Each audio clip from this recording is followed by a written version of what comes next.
otros oficiales en la Iglesia del Señor Jesucristo. La lección 11 corresponde a nuestra materia del Seminario Bautista Misionero Latinoamericano LAN, denominada Historia, o mejor, Doctrina Bautista en un año, o Doctrina Básica Bíblica.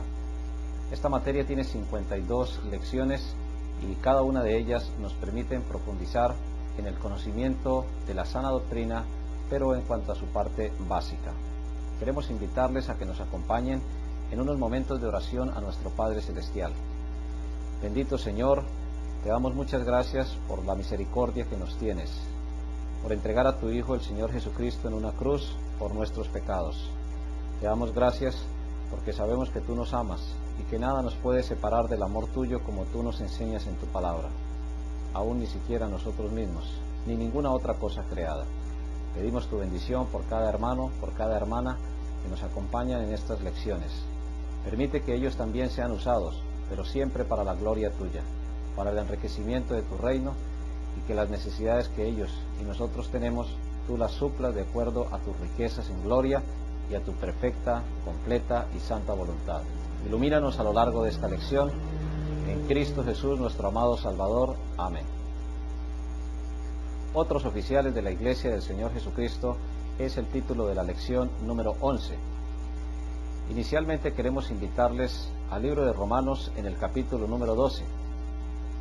En las lecciones anteriores hicimos énfasis en que había oficiales ordenados, es decir, permanentes, en una iglesia del Señor Jesús, y que también la Biblia mencionaba otros oficiales que no son ordenados, es decir, que pueden ser de carácter temporal, a veces por 1, 2 o 5 años, pero siempre hay que tener en cuenta que son muy importantes también, pero no son ordenados.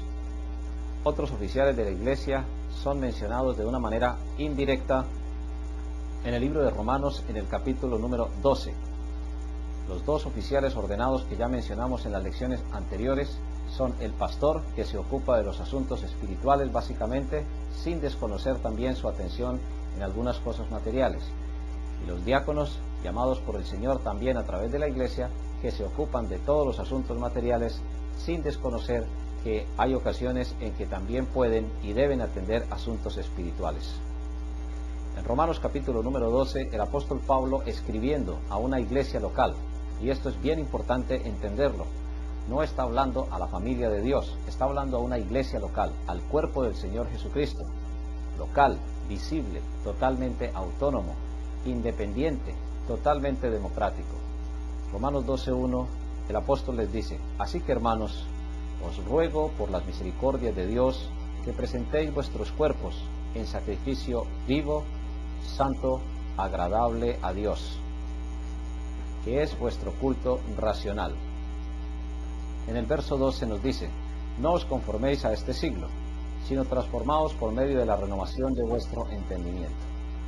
Es decir, entre la primera y la segunda venida del Señor Jesucristo, pues se reconoce que hay un tiempo en el cual la iglesia del Señor va a ejecutar su función para predicar el Evangelio, para hacernos nuevas criaturas en primer lugar. Dios usa a la iglesia con dicho propósito. Luego, a partir de allí, empieza una renovación de nuestro entendimiento. Tenemos la mente de Cristo, en otras palabras, tenemos la palabra de Dios que guía y que debe guiar mejor nuestros pensamientos. Las principales batallas que libramos en nuestras vidas se libran en nuestra mente, porque nuestra mente es, por decirlo de esa manera, el medio donde la voluntad, donde las emociones y donde el corazón, que es usado en sentido figurado en la Biblia como lo más íntimo de nuestro ser, y donde se toman las decisiones que involucran la parte espiritual, la parte emocional, es decir, el alma, y también la parte corporal, se toman. Por eso la palabra de Dios está hablando aquí de que nuestro entendimiento, nuestra mente, debe ser completamente renovada. ¿Para qué? Para comprobar cuál es la buena voluntad de Dios, agradable y perfecta. Hermanos y hermanas, a partir del verso número 3 ya no se habla a los miembros en particular, se empieza a hablar a toda la iglesia del Señor. Digo pues, por la gracia que me es dada, a cada cual que está entre vosotros. Entonces, aunque la enseñanza es dirigida a cada uno de ellos, involucra a toda la iglesia también. Que no tenga más alto concepto de sí que el que debe tener. No está llamando a una rebaja, como se diría en términos psicológicos modernos, a una rebaja de la autoestima. Todo lo contrario.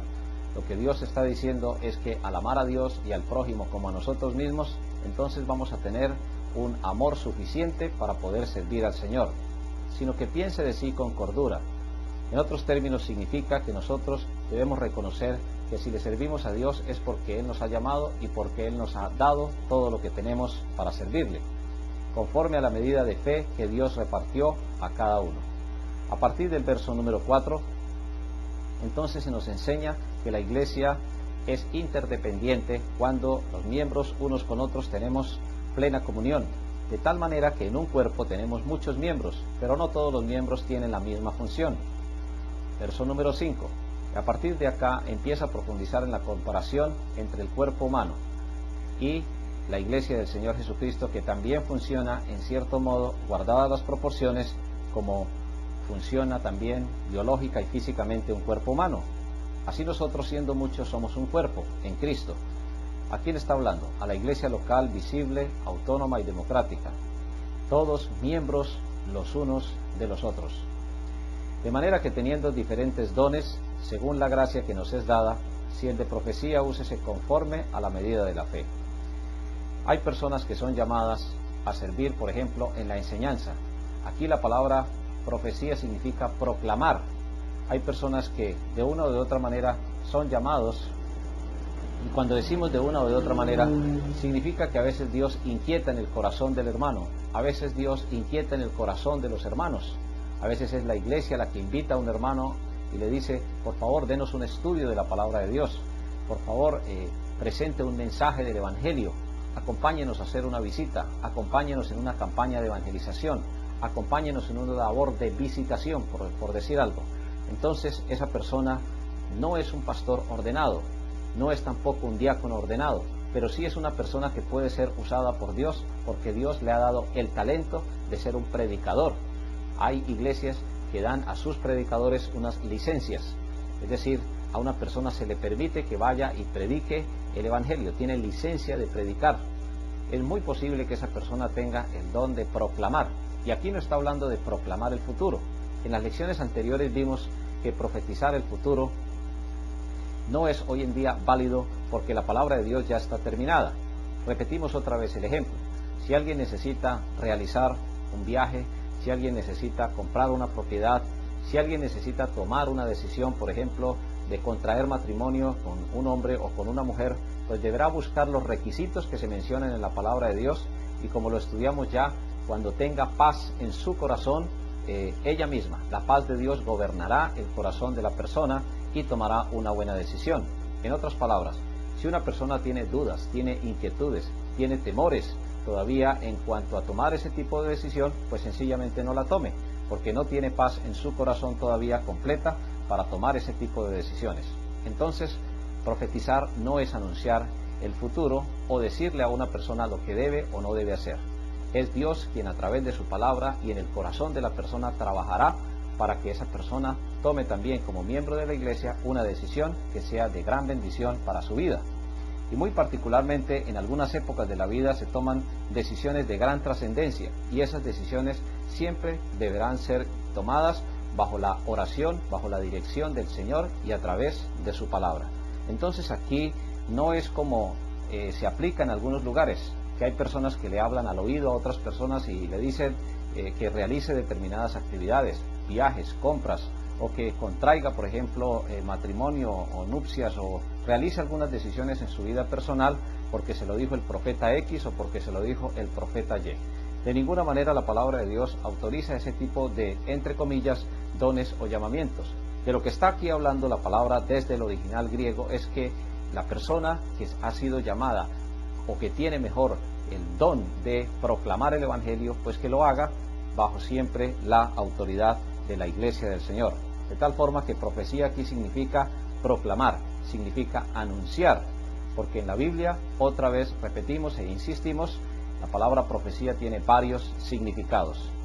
La última persona que anunció el futuro que necesitamos conocer los seres humanos fue el apóstol Juan, allá en la isla de Patmos, cuando se le entregó la última revelación, el libro de Apocalipsis, como lo conocemos popularmente, y que selló la dirección de Dios. Es decir, todo lo que Dios tenía que decirnos ya nos lo ha dicho a través de su palabra. De tal forma que hay personas que tienen el llamamiento a proclamar el Evangelio, son predicadores, son personas que proclaman el mensaje o que enseñan el mensaje de la palabra de Dios, pero no han sido ordenados como pastores o como diáconos, solamente desempeñan ese tipo de función. No son inferiores a nadie, tampoco son superiores a nadie, simplemente son personas que como oficiales de la iglesia no han sido debidamente ordenados, y al no ser debidamente ordenados, pues sencillamente desempeñan esa función mejor para la gloria de Dios. No son predicadores de segunda clase como los tienen en algunas iglesias, de ninguna forma. Son simplemente personas que tienen también ese don, esa capacidad de proclamar el mensaje de la palabra del Señor. Y sigue diciendo la Biblia que eso hay que usarlo conforme a la medida de la fe. En otras palabras, está hablando de el conocimiento de la doctrina. Otra vez hay que recordar que hay varias clases de fe, y aquí no se está refiriendo a la fe para salvación, ni para obediencia, ni tampoco se está refiriendo a la fe intelectual. No, se está refiriendo a una fe que tiene que ver con el sistema de doctrina. Si un predicador conoce muy bien la doctrina de la salvación, pues predicará a la medida de la fe de la salvación. Si conoce muy bien los términos del futuro escatológicos, como los menciona la palabra del Señor, pues predicará también ese tipo de enseñanza. De tal forma, apreciados hermanos, hermanas, tenemos aquí en nuestro tablero algunos textos que nos sirven a nosotros de guía. El primer texto que estamos estudiando es el de Romanos capítulo 12, de los versos 1 al 7, en nuestra lección número 11 de Doctrina Bíblica Básica. Otros oficiales de la Iglesia, que han sido llamados por la Iglesia, elegidos, se puede decir, y es muy importante hacer esta diferenciación, elegidos pero no ordenados. Un pastor y un diácono, o varios pastores o varios diáconos, han sido elegidos en primer lugar y luego ordenados. Estos oficiales han sido elegidos pero no ordenados. Y sigue mencionando una serie de dones, por ejemplo el de servir, el de enseñar, el de exhortar, que significa sacar de la mente una verdad que ya está de una forma animada. Exhortar, animar. En otras palabras, recordar. Repartir. Hay personas que también son encargadas por las iglesias para repartir alguna ofrenda o para realizar alguna actividad, pero no han sido ordenadas propiamente para dicha función, sino simplemente son, por decir algo, tesoreros. Por ejemplo, también a veces se eligen secretarios o se eligen otras personas que son encargadas, por mencionar algunas actividades del mantenimiento del templo. Son personas que son oficiales de la iglesia, pero no han sido ordenados. O también directores. Directores, por ejemplo, es la palabra que se usa allí en la Biblia, presidir. Esa palabra significa dirigir. Hay personas elegidas en la iglesia para dirigir la música, para dirigir un campamento, para dirigir en determinado momento algunas otras actividades que se necesiten realizar periódicamente en la iglesia del Señor, o para orientar algunas actividades básicas en el caso de las damas, en el caso de los caballeros. Hay personas que son directoras de damas, que son directores de caballeros, que presiden las reuniones de jóvenes, que presiden las reuniones de señoritas, que orientan, que guían con base en la palabra de Dios en estos diferentes campos. Son personas que han sido elegidos, pero en ningún momento han sido ordenados, porque son personas que sirven al Señor de una manera siempre bajo la autoridad de la iglesia, pero sin haber sido ordenados oficialmente, es decir, sobre ellos no se ha impuesto las manos para que sea un llamamiento permanente, sino es algo netamente temporal. Por eso, mis apreciados hermanos y hermanas en el Señor Jesucristo, entre más personas, es decir, a mayor número de personas que podamos servir al Señor en una congregación local, pues sucederá como con el cuerpo humano. En nuestro cuerpo ninguno de los órganos está desocupado. Cada uno de los órganos que tenemos nosotros, debidamente estructurados en nuestro cuerpo humano, debidamente organizados con su correspondiente función, pues cumplen dicha función, valga la redundancia, de una manera muy edificante y de mucho beneficio. La palabra de Dios, por ejemplo, usa la comparación entre el sentido de la vista y nuestras manos. Si vamos a consumir algún alimento, pues usamos el sentido de la vista, pero la Biblia dice que el ojo no le puede decir a la mano que no la necesita o viceversa. Tanto el sentido de la vista necesita el sentido del tacto, como el sentido del tacto necesita también el sentido de la vista para poder en determinado momento ingerir el alimento, sin desconocer que hay personas que no tienen el sentido de la vista y entonces agudizan, por ejemplo, el sentido del olfato, pero ya son excepciones a la regla que Dios menciona ahí en su bendita palabra. Así, en ese orden de ideas, teniendo en mente esa organización, podemos entonces, hermanos, hermanas, recordar que además de estos llamamientos, por ejemplo, implícitamente en el de servicio, en el de servir, ahí podemos, apreciados hermanos, hermanas en el Señor Jesucristo, incluir algunas funciones. Hay hermanos, hay hermanas en la iglesia del Señor Jesucristo que sirven, por ejemplo, como tesoreros. Hay hermanos, hermanas que sirven también como secretarias, como revisoras de la parte contable. Hay iglesias, sobre todo dependiendo de la legislación de cada uno de los países, donde es absolutamente legal y necesario tener una junta directiva. Esa junta directiva siempre estará bajo la autoridad de la iglesia y no la iglesia bajo la autoridad de la junta directiva. Es muy peligroso que a veces por encima de la palabra de Dios se colocan las constituciones de los países, y entonces hay iglesias que viven sometidas a los ordenamientos o a los lineamientos que pueda en determinado momento exigir una junta directiva de una iglesia. Es una desviación supremamente seria, porque entonces la autoridad de la iglesia se cede a un grupo de personas, llámese presbiterio, llámese cuerpo de ancianos gobernantes, llámese junta directiva, como se llame. Lo interesante no es cómo se llame, lo interesante es que si la ley exige a una iglesia que para otorgar la personería jurídica y proteger la propiedad, en otras palabras, colocar la propiedad a nombre de la iglesia, es necesario colocar una junta directiva, pues habrá que hacerlo para cumplir la ley, como lo vamos a ver ahorita a continuación. Pero eso no quiere decir que la iglesia va a estar bajo la autoridad de esas personas que sirven. Entonces, vamos aclarando los términos. El de servicio en servir. Hay personas que sirven en la iglesia del Señor, repetimos, como tesoreros. Esos tesoreros, bajo la autoridad, ¿o bajo qué autoridad van a estar? Van a estar bajo la autoridad de la iglesia. A veces lo hacen los diáconos, a veces no lo hacen los diáconos simplemente controlan, dirigen, orientan y guían o planean las actividades económicas, pero habrá tesoreros que administren directamente y con sus informes periódicos rendirán a la iglesia los correspondientes resultados de la ejecución de ese presupuesto aprobado, eso sí, muy previamente por la iglesia del Señor. Por eso también se necesita de una secretaria que lleve las actas. Esa persona estará sirviendo en llevar las actas de acuerdo a los requerimientos de la ley, y requerimientos que están muy bien contemplados en las legislaciones vigentes de cada uno de los países. Por eso en el libro de Romanos, en el capítulo número 13, encontramos también una exhortación que es de gran importancia para la iglesia del Señor. Ahí a continuación sigue diciendo, Romanos 13, desde el verso 1 hasta el número 6. Sométase toda persona, y está hablando de una iglesia local, a las autoridades superiores, porque no hay autoridades sino de parte de Dios, y las que hay por Dios han sido establecidas. ¿A quién está escribiendo el Señor? O mejor, ¿a quién manda a escribir el Señor? Al apóstol Pablo, a una iglesia local. Una iglesia del Señor debe respetar la ley, siempre y cuando esa ley no vaya en contravención de la predicación del Evangelio.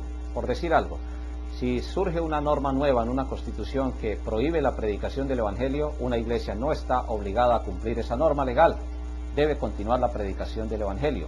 O si una iglesia, o mejor, si una constitución, por ejemplo, aprueba el aborto en determinado momento, pues una iglesia del Señor no está obligada tampoco a cumplir esa ley, porque son leyes que violan los principios bíblicos básicos de justicia, de amor y de equidad y de respeto por la dignidad humana, es decir, por el valor que tiene la vida humana. Pero sí se necesita algo de orden. Imaginémonos una gran ciudad latinoamericana o de cualquier otro lugar sin el orden que puedan en determinado momento imponer los semáforos o los policías de tránsito. ¿Qué tal entonces una ciudad donde cada conductor de vehículo hiciera lo que quisiera? Dios siempre ha sido un Dios de orden. y Dios le ha entregado al ser humano la capacidad de administrar la ley para que haya algo de orden. ¿Hasta cuándo? Hasta cuando el Señor regrese, que Él imponga definitivamente su orden y gobernará entonces, como dice la palabra del Señor, con vara de hierro, haciendo una comparación de que la justicia de Dios es completa, es inapelable, y que su atributo será aplicado plenamente, 100%, cuando Él regrese. Mientras tanto, Dios ha permitido, en su perfecta voluntad, algunas autoridades civiles y algunas autoridades militares que en determinado momento, inspirados inclusive en algunos principios bíblicos, logren la convivencia ordenada hasta cierto punto, no 100%. Volvemos a repetir, mientras el Señor regresa a imponer su orden de justicia, Dios ha permitido estas autoridades mencionadas aquí en Romanos capítulo número 13, verso número 1. La orden es imperativa y tiene que ver con una iglesia del Señor. Si a una iglesia se le exige tener su personería jurídica, tener sus secretarias, tener sus tesoreros, tener sus presidentes de juntas directivas, pues es necesario tenerlos, pero siempre bajo la autoridad de la iglesia y siempre reconociendo que por encima de cualquier ley humana está la palabra de Dios. De modo que quien se opone a la autoridad, a lo establecido por Dios, resiste, y los que resisten acarrean condenación para sí mismos. No está hablando de la condenación del infierno, no está hablando tampoco del juicio del gran trono blanco, de ninguna forma. Está hablando de la condenación humana. Cuando uno no cumple la ley, pues entonces sencillamente tiene que atenerse a las consecuencias de no cumplir la ley humana. Pero eso sí, siempre y cuando esa ley no viole principios esenciales y fundamentales de la voluntad de Dios, porque esos principios traen beneficio a la sociedad. Cuando una persona se convierte al Señor Jesucristo, entonces ya, por decir algo, no tendrá en su corazón la voluntad de robar, sino más bien de trabajar, de buscar el bien de los demás y de sí mismo. Pero hay ocasiones en que las legislaciones de los países violan estos principios y generan un profundo desorden, a veces familiar, a veces social. Por eso es muy importante reconocer que los magistrados, es decir, los jueces, como se mencionan aquí en el verso 3, los magistrados no están para infundir temor al que hace el bien, sino al malo. Cuando la ley hace lo malo o manda hacer lo malo, el creyente no está obligado a cumplirlo, a cumplir dicha ley. Pero cuando la ley en cierto modo ordena hacer el bien, el creyente, como hijo de Dios, como miembro de una iglesia del Señor Jesucristo, estamos llamados a cumplir dicho ordenamiento legal. Y hay una serie de preguntas allí. ¿Quieres pues no temer a la autoridad? Haz lo bueno y tendrás alabanza de ella, porque es servidor de Dios. Y no está diciendo en cierto modo que ya sea creyente por pertenecer a una autoridad, no. Simplemente está diciendo que la voluntad permisiva de Dios ha, valga la redundancia, permitido este tipo de autoridades para que haya algún tipo de orden. Ejemplos en la palabra de Dios abundan. En el Antiguo Testamento, por ejemplo, en la época de los jueces, el pueblo de Israel hubo muchísima descomposición. ¿Por qué razón? Porque el pueblo de Dios, cada uno de ellos, cada miembro del pueblo de Dios, los judíos como adoradores de Dios, cada uno quería hacer lo que bien le parecía. Y cuando nos dejamos llevar por nuestra propia naturaleza, pues sencillamente hay destrucción en la vida del ser humano. Se necesita el trabajo de Dios en la vida de un ser humano. Se necesitan en la iglesia personas que sirvan, también, repetimos, en oficios o como oficiales no ordenados, ya sea en la parte de la junta directiva, ya sea en la tesorería, ya sea en la dirección del canto, ya sea en el mantenimiento, ya sea en las sociedades de damas, de jóvenes, de caballeros, de niños o en cualquier otro cuerpo de personas que quieran servir bajo la autoridad del Señor o bajo la autoridad, mejor, de una iglesia local. Esto tiene que ver con la parte de la disertación del maestro en los puntos 1 y el punto número 2. En esos dos puntos tenemos allí básicamente en esa disertación que una iglesia del Señor Jesucristo es una institución local, independiente y de gobierno propio, integrada por un grupo de creyentes bautizados, pero eso sí, bautizados bíblicamente. Que ese cuerpo organizado necesita oficiales. En otras palabras, no solamente el trabajo en la obra de Dios es del pastor, no solamente es del diácono, no solamente es de los hermanos o hermanas que en determinado momento se dedican a la oración o a la proclamación de la enseñanza, como maestros, maestras de escuela dominical, como predicadores, no, sino que también se necesitan personas que ayuden a llevar los asuntos contables, que ayuden a gobernar en cierto modo bajo las leyes justas de una sociedad, para tener una junta directiva debidamente organizada, para tener una contabilidad debidamente organizada y de esa forma ser también de testimonio a las autoridades legales y debidamente constituidas. Estos dos textos de Romanos capítulo 12, versos 1 al 7 y Romanos capítulo 13, versos 1 al 6 nos indican a nosotros la forma como una iglesia del Señor puede en determinado momento nombrar oficiales sin necesidad de ordenarlos. Y sigue diciendo allá en las tareas para los alumnos 4 puntos que es necesario mencionar y discutir.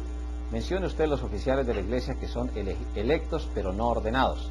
Ahí usted puede usar a manera de ejemplo, por favor, hermana, hermano, algunos ejemplos de su propia iglesia local. Usted puede citar el nombre de la iglesia y los oficiales que son ordenados y también aquellos que no son ordenados. La eficiencia de un cuerpo humano depende de que cada miembro ejecute su función. Cuando uno de los miembros del cuerpo humano se afectan, pues sencillamente hay profunda descomposición en la función del cuerpo humano.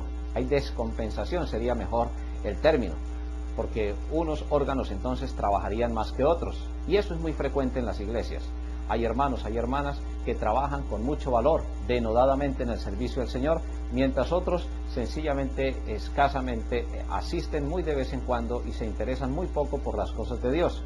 Pero cuando necesitan bendiciones del Señor, no se acuerdan que han puesto barreras a esas bendiciones que tanto anhelan del Señor a través de la obediencia y a través, lógicamente, de su palabra. En el punto número 2 habla de los deberes del secretario de la iglesia.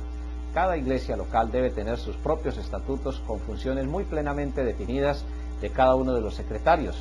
Las actas y las diferentes reuniones y los diferentes oficios, como por ejemplo la correspondencia y todos esos asuntos, deben ser debidamente organizados por una secretaria o por un secretario que esté bajo la autoridad de la iglesia del Señor, de tal forma de que cuando se requiera la información, pues la iglesia lo pueda tener fácilmente a la mano.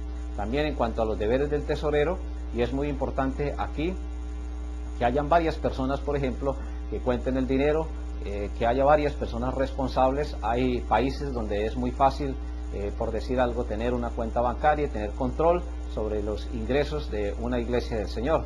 Todo esto se hace para preservar el orden en la iglesia y cada miembro y cada persona debe conocer plenamente lo que se hace con el dinero o lo que se deja de hacer que se administra allí dentro de la misma iglesia del Señor.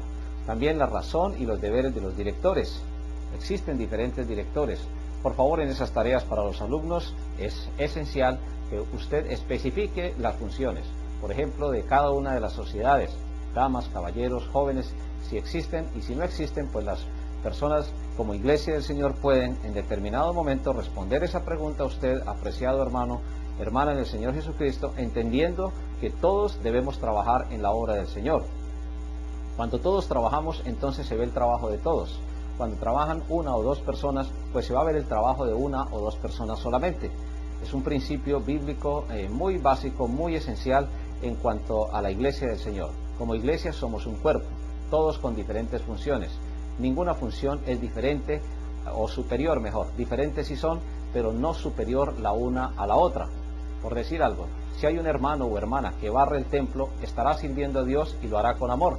Delante de Dios tiene el mismo valor la persona que barre, que hace el mantenimiento del templo, que el del pastor o el del predicador, porque ambos son llamamientos de Dios, capacidades, dones, talentos que Dios ha dado, y la bendición y el reconocimiento y la gloria son para Dios, y no estamos entonces diciendo que un ministerio sea superior a otro simplemente porque no sea ordenado. Simplemente Dios ha colocado ese orden de esa manera, valga la redundancia, para que haya mejor progreso, mayor eficiencia en una iglesia del Señor. Ya lo hemos mencionado anteriormente. A veces hay iglesias que por un buen tiempo no tienen un pastor, funcionan, pero si tuvieran un pastor funcionarían de la mejor manera. Lo mismo sucede con los diáconos. Hay iglesias donde no hay diáconos, pero si tuvieran diáconos pues entonces la palabra de Dios sería más fácilmente proclamada y existiría mayor responsabilidad y mejor progreso en el avance de la obra. En cuanto a las preguntas para discusión, hay 7 que finalmente vamos a discutir. ¿Cuántos oficiales puede tener una iglesia? Realmente los necesarios. Depende del tamaño. Cuando una iglesia ha crecido en número y en espiritualidad, pues es necesario que haya más personas encargadas del servicio a Dios, ya sea en la secretaría, ya sea en la tesorería, ya sea en la enseñanza a través de las escuelas bíblicas dominicales o en cualquiera de los órdenes que mencione el Señor en su palabra. En segundo lugar, ¿por cuánto tiempo son electos los pastores, los diáconos, otros oficiales? Y aquí sí hay que hacer una diferenciación. El pastor y el diácono tienen un llamamiento, pero ese llamamiento es un llamamiento divino, valga la redundancia, y por lo tanto es un llamamiento irrevocable. Si Dios lo llama a uno al ministerio del pastorado o del diaconado, entonces será para siempre. A veces hay decaimiento nervioso, a veces hay muchos problemas que enfrentar al interior de la familia de un pastor o de un diácono, y hay mucho desaliento y desánimo. La iglesia deberá siempre recordar en oración, en bendición al pastor.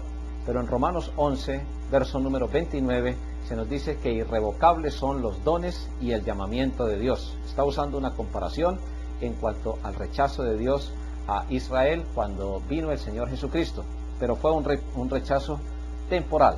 Al final, allá en la gran tribulación, el pueblo de Israel, mencionado como el remanente, pues recibirá a Cristo, le reconocerá cuando venga y ponga su pie sobre el monte de los olivos. Pero mis hermanos y mis hermanas, en cuanto a la aplicación de este texto, es muy claro que el texto nos afirma que irrevocables son los dones y el llamamiento que Dios hace a través de la iglesia. Romanos 11, número 29. Hay un paréntesis ahí donde se hace una explicación básica de lo que el Señor nos dice en su palabra. De tal forma que los pastores y los diáconos deben ser ordenados indefinidamente. Claro, una iglesia del Señor puede en determinado momento pues considerar la renuncia de un pastor, pero ese pastor deberá continuar su ministerio en otro lado. Y lo mismo sucede con los diáconos. Los otros oficiales sí son nombrados a veces anualmente, a veces cada 2 años, pero como no son ordenados, son electos periódicamente. ¿Qué razón hay para un llamado por tiempo indefinido al pastor? El trabajo del pastor es un trabajo espiritual, es un trabajo que normalmente se hace a mediano y largo plazo.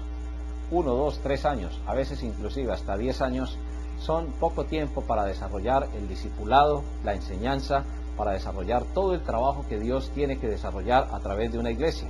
Por eso es muy importante que el pastor pueda trabajar de una manera indefinida en cuanto al tiempo, para dársele la oportunidad de que Dios lo use siempre de la mejor manera.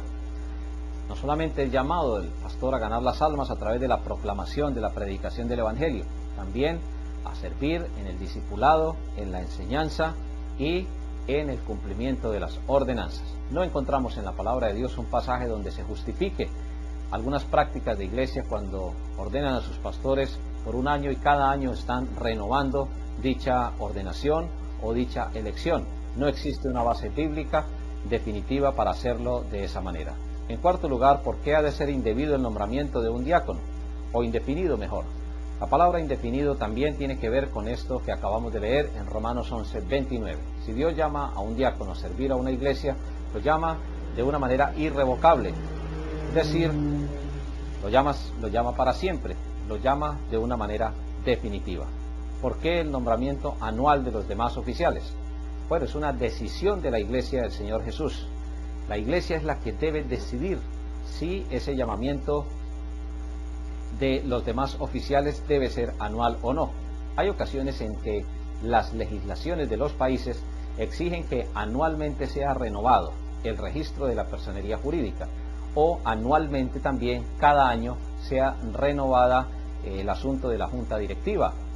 Entonces, en ese orden de ideas, pues es saludable que una iglesia del Señor cada año esté renovando ese cuerpo directivo, hablando desde el punto de vista legal, no solamente para cumplir la ley, sino también para dar oportunidad a otros hermanos. Hay hermanos, hay hermanas que a veces se adueñan de determinados puestos en la iglesia y sobre todo en estos nombramientos de carácter legal.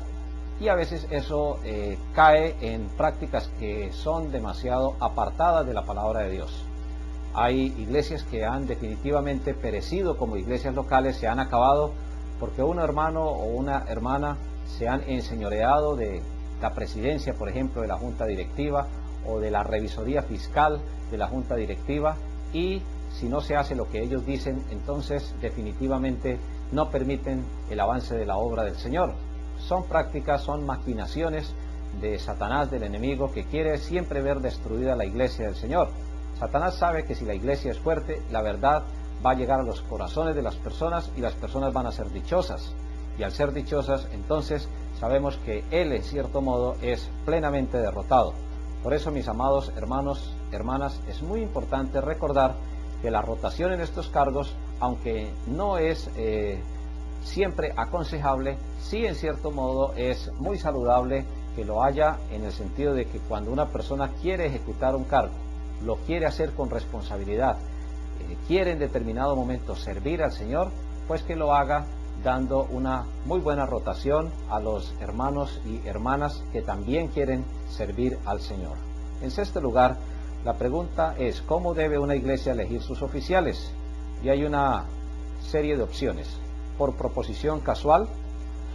La verdad es que las casualidades en la iglesia del Señor no funcionan, porque tenemos la palabra de Dios que es firme, que permanece para siempre, y la palabra de Dios nos menciona cuáles oficiales pueden ser en determinado momento elegidos para servir al Señor. Entonces no es algo casual, no es algo coincidencial, ni es algo tampoco simplemente por cumplir un requisito procedimental.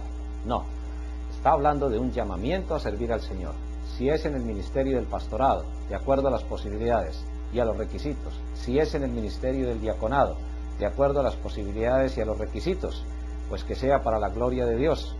Por recomendación de un comité, está preguntando. Por elección de la iglesia, y ahí encontramos la opción bíblica.